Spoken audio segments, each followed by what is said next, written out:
Nimugira amahoro bana b'Imana. Dore amasomo tugiye kuzirikanaho kuri wa kabiri duhimbazaho batagatifu Timote na Tito tariki 26 Mutarama 2021. Isomo rya mbere niryo mu Europa Paulo mutagatifu yandikiye Tito umutwe wa mbere umurongo wa mbere kugeza ku wa 5.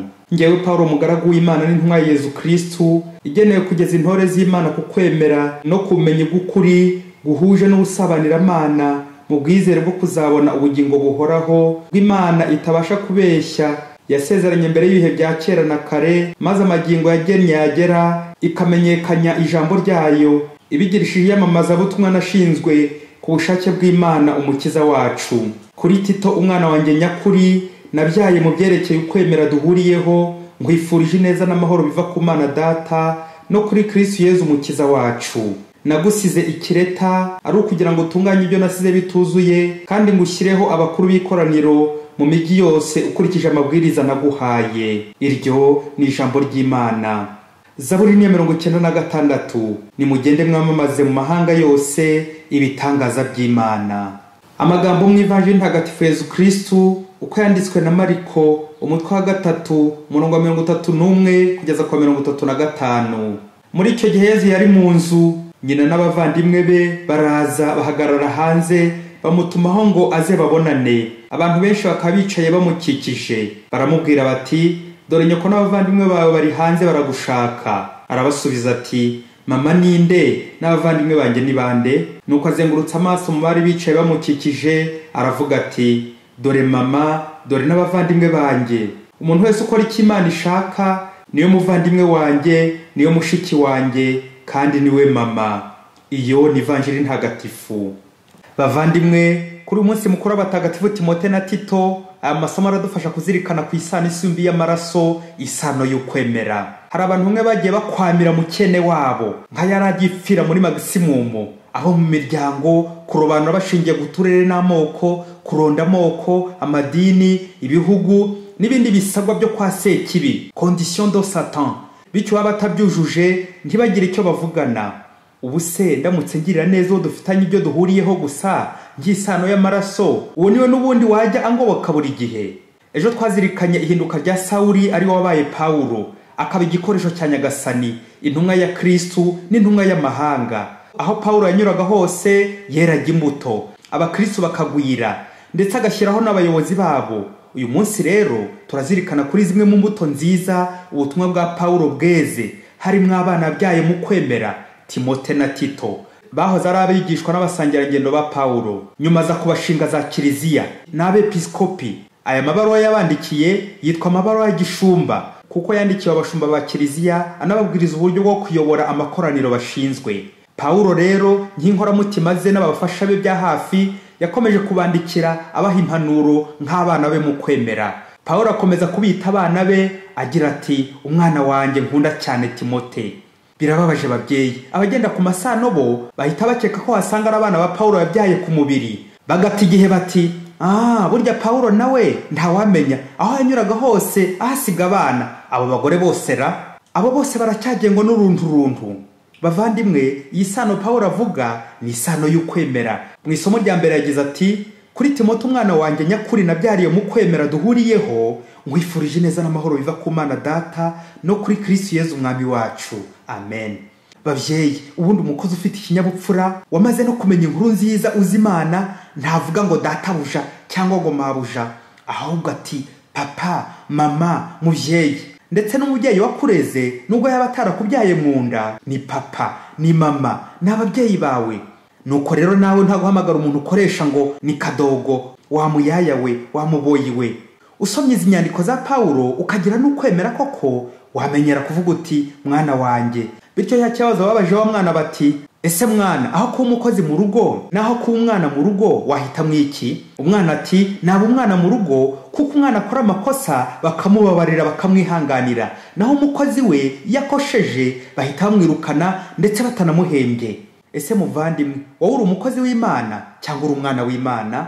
Ese ku kazi ndi umwana cyangwa ndi umukozi? Ese ndi bosi cyangwa ndi umubyeyi? Mu Ivanjili turumva abayahudi bakegamiye ku moko no ku masano y'umubiri, nkuko hari n'abakristo bamwe barara batekereza ku masano n'amoko bikabatwara umwanya muremure. uyu munsi Yezu ari mu ngoro ari kwigisha, bamubwira ko nyina n'abavandimwe be baje kumureba, ariko Yezu arabahishurira ko umuvandimwe cyangwa umubyeyi we ari ukora ugushaka kw'Imana. Bavandimwe, mu muco w'Abayahudi ndetse no mu Bagereki, nk'uko twagiye tubizirikanaho, ijambo umuvandimwe adelphos ryari rifite inyito nyinshi twahinira muri ebyiri: isano y'amaraso n'isano isumbiye amaraso, ukwemera. Ku masano y'umubiri, umuvandimwe nabo muhuje ababyeyi bombi cyangwa umwe, abo mu miryango yanyu, ababyara, adelphos mu Kigereki. Naho isano isumbiye amaraso, wo muhuje umwuga, wo musangiye igihugu, cyane cyane wo musangiye ukwemera, wo musengana mu kiliziya, musangiye urugendo rujya mu ijuru, wo mukorana umurimo w'Imana, mbese nka Timote, Tito kuri Paulo, n'abavandimwe n'abana ba Paulo. Rero isano ivugwa ahangaha muri aya masomo ndetse no muri ivanjiri by'umwihariko ni isano isumbiye amaraso.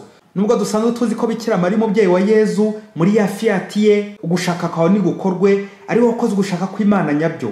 Yabyaye Yezu ku mubiri, ariko abyara n'abandi bana benshi mu kwemera. Ni umubyeyi wa kiliziya, natwe abakristo turi abana ba Bikira Mariya. Kubw'iyi sano isumbiye amaraso, twese abasangiye Kristo tuba dufitanye, tuba turi abavandimwe muri Kristo, cyane cyane mu misa, mu guhazwa. Ukaristiya iduha kunga umwe nk'abavandimwe. Ese ngewe iyo ngiye gutanga akazi, iyo ngiye gukora akazi, gufasha, nkurikiza iki? Amasano, amoko, idini? Umunsi umwe Mazizi, umugabo w'umukire cyane utikoragaho, yarondaga cyane amoko, extremiste et raciste, ku buryo ntawe yari guha akazi atarebye ko badahuje ubwoko, yabona badahuje akakamwima. Birababaje, yaninjiraga mu iduka agiye kugura ibicuruzwa, yabona badahuje ubwoko n'uwo agiye kugurira akagarukiraho. Akenshi akaba yaburara kubera ko yasanze umucuruzi badahuje ubwoko. Rimwe na rimwe yahombaga amahirwe menshi kubera iyo ndwara ya sekiri yari yaramwaritsemo, ndetse kubera urwo rwango rukabije yahoranaga nawe n'ibirwara bidasobanutse: umwijima, umutima, igifu, impyiko, ahora yivuza ku mubiri bikanga. Ubwo mu kiliziya naho yajyagayo rimwe na rimwe, nabwo amaze kwizera ko abo bari buhure baza kuba bahuje ubwoko. Ye baba we! Nuko umunsi umwe aza kurwara impyiko ziramurembya. Ageze kwa muganga yarembye, basanga impyiko zombi zaraboze. Nuko bashakisha mu muryango wabo uwo bahuje amasano ngo byibuze yigomwe impyiko imwe amurengere. Baraheba pe! Nubonetse bahuje amaraso ati, sinapfusha impyiko yanjye ubusa nyiha Mazizi w'umugome. Nuko mu gihe Mazizi yatangiye gusezera no kuraga ku muryango we, umugiraneza utaruzi Mazizi yumva ari kuboroga cyane, ataka arizwa nuko agiye gupfa. Nuko umugiraneza yemera kwigomwa impyiko imwe ngo ayimuhe, maze Mazizi nawe akomeze kubaho. Mazizi mu kuzanzamuka nk'uko yari abimenyereye, arebye kuri muganga uri kumuvura, abona badahuje ubwoko. Bamutekereje ibyo umugiraneza umuhaye impyiko, nawe amurebye asanga badahuje ubwoko. Nuko muri uko kongera guhabwa amahirwe yo kubaho n'ibyishimo byinshi, Mazizi araturikararira, arijwe nuko mu bari bahuje ubwoko n'amasano y'amaraso ntawamutabaye, ahubwo akaba atabawe n'umunyamahanga, umuvantara, uwo badafitanye isano namba. Mazizi we! Guhera ubwo za ndwara zose zirakira, ntiyongera no kujya ronda. Nuko abamubonye bagatangara bati, mbe Mazizi, kutakironda bite?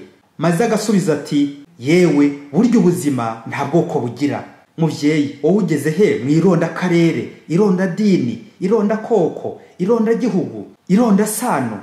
Mu Kristo wasanga ugifite Amazizi n'amakakama yo kuronda. Abo bose baronda nta mugabane bazagira mu bwami bw'Imana, kuko abo ngabo bose ni abakozi n'abacanshuro. Ubuzima nta bwoko bugira. Abo bose bakigengwa n'urunturuntu ni abakozi ba sekibi. Ufite ukwemera ntaronda ubwoko. Byumvikane ko niba ukifitemo urubori rwo kuronda, ubwo nta kwemera ufite. Uyu munsi uze gutekereza ku bakugiriye neza bose, abagutabaye. Ese nawe umuryango wawe gusa nabo muhuje ubwoko? Muntu ukigendera ku masano n'amoko ngo nibwo uzagira neza. Sigaho, ubuzima nta bwoko bugira. Yezu yaraducunguye, Paulo yaratwigishije, atoza ba Timote na Tito, none twaremeye kubera Imana. Yezu, uyu munsi nanjye nanze kongera kugusubiza ku musaraba. Ncitse ku ngeso mbi zari zaranzikamye, zanteraga kurona no kwangana. Menye ko ari wowe utanga ubuzima nyakuri, kandi ko ubuzima utanga nta bwoko bugira. Yezu, niyemeje ku mwana wawe. Timote na Tito batagatifu, mudusabire. Padiri Masumuko Ladislasi wa Diocese ya Cyangugu.